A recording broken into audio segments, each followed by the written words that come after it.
I'm going to start by talking about my father. So my father named me Teju. Everybody calls me Teju, but actually the full name is Teju, which actually means determined to succeed, determined to create wealth. And interestingly, I found myself working in the last 15 plus years in creating wealth for communities through businesses.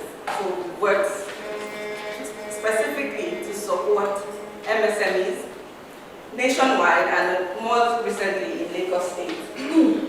Now the direct opposite of Ola is poverty.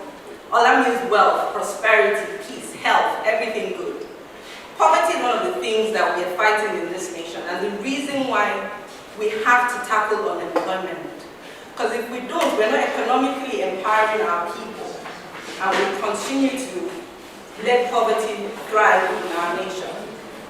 In my work, I've realized 4 critical elements that have limited the impact of creating wealth or economic empowerment nationwide.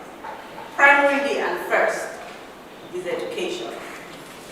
Second, mentoring. Third, investment. And fourth, collaboration.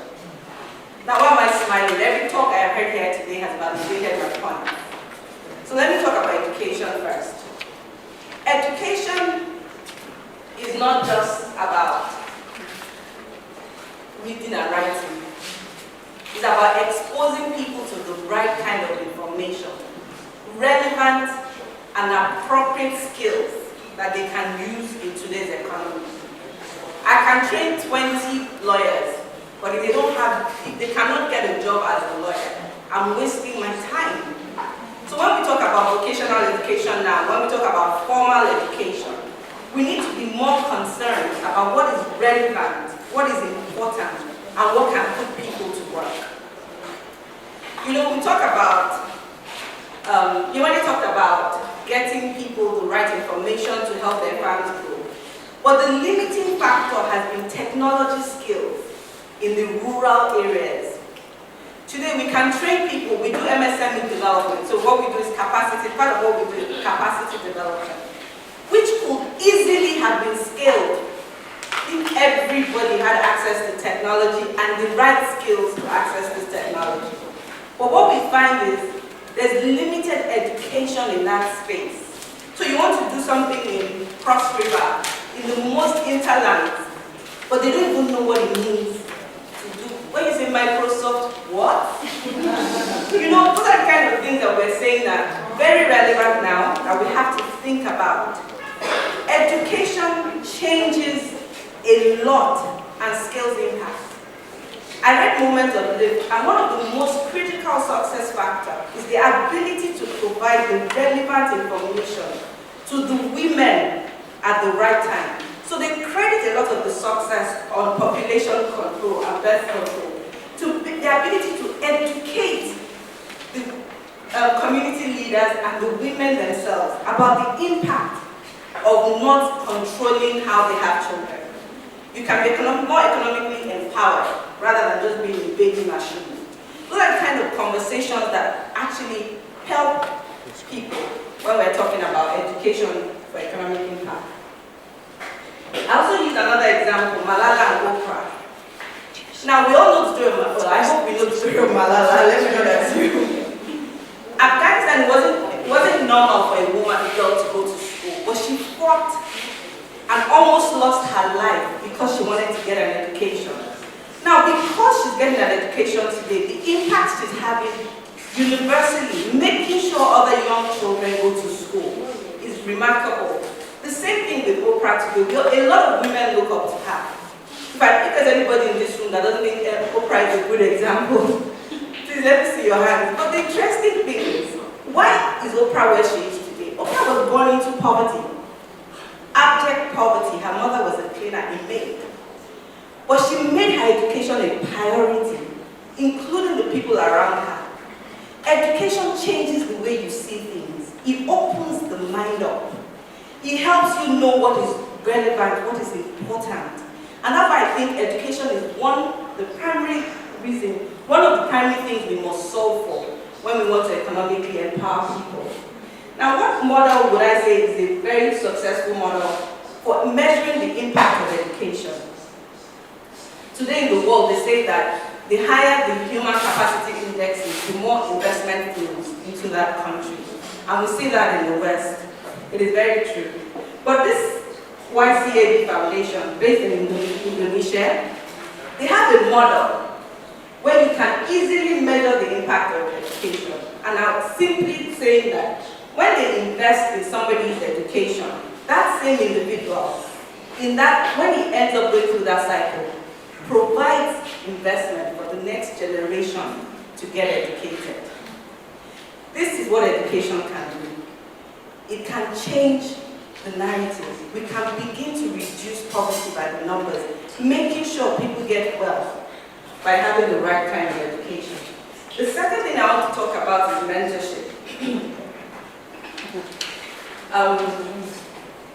Tony spoke about being mentored through books. It's interesting, it's amazing that a lot of our mentors today, we all have never met them. People we've aspired towards, people we've looked up to. There's something else she said.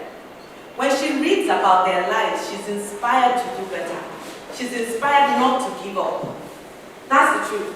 I have found that very true about my life as well. Your mentors are people you aspire towards, businesses, individuals. There's something we see about somebody that makes us know we can do it, we can make it, we can get there. And it's the same thing with businesses. Why do businesses do much better when they have mentors? We look at it today and we call them accelerator programs, incubation, whatever name we want to give it.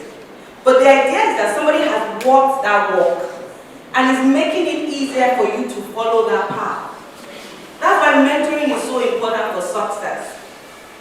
Some people will make it without mentors. But how much easier it is when you have a sponsor. I'm sure you've heard this if you're a career woman. It becomes much easier because somebody is pushing you along, helping you get to that next level of where you want to get to. The mentoring pillar is so important. Today, everybody's so busy about themselves. Time is not of the essence in Lagos. How am I going to? What? You want me to really do that? Look at that. And you're thinking, I already don't have enough time for myself. But it's so important when we think about what we can do with that ability. When you write your story, when you write a book, you're actually helping somebody else get through those challenges. They want to feel that somebody else has felt that pain. Iwani then talked about investment. The investment, we all want to believe somebody else believes in us. Validation. Validation of an idea, validation of who you are, validation of something you are doing. When people invest in us, we become more confident about what we're doing. Today, and I think you already spoke about the different agricultural platforms that are investing in rural farmers. They're making more money because of your investment. They're changing their economic livelihoods because of their investment. I've never seen an award ceremony where a winner is not acknowledging people that believed or invested in them. It's the fact that the person believed in them when nobody else did that made that difference. You're changing people's life when you take your time. And sometimes your investment is not necessarily money. It's that ability to actively mentor somebody else. It's the ability to spend time, your resources, share your network to help somebody else get to where they're going. Investments are so important. People raise Series A, then they raise seed funding, then they raise Series A because of one belief in them. That impact goes beyond what you even sometimes assume. So people become more confident about their ideas and things they're doing for themselves. Then of course, I'm convinced collaboration is the new oil. What can we do together to take those ideas to the next level? We women are known to help.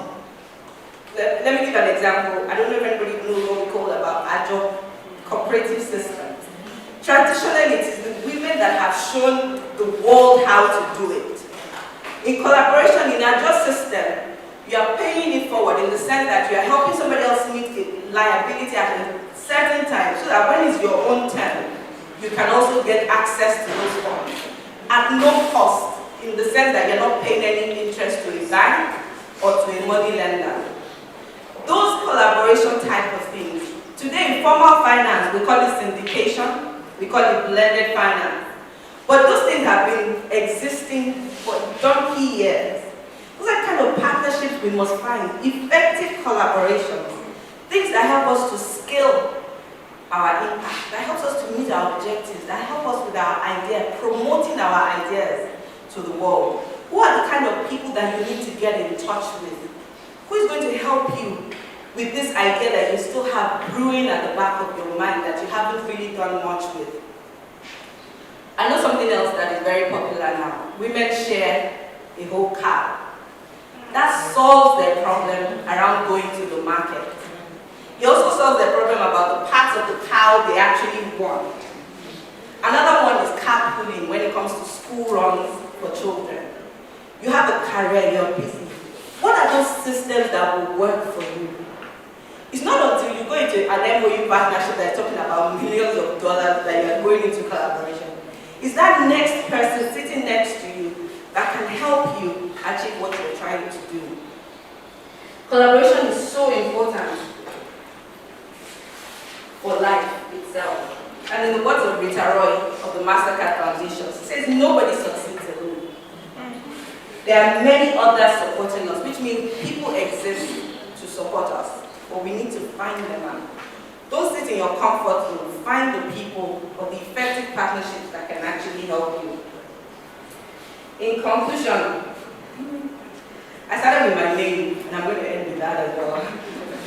So my name is Teju Abisoye, like I said, but I have seen the education pillar. I'm still learning. My father, well, he made sure he educated me, but I'm still learning, and every day going through that.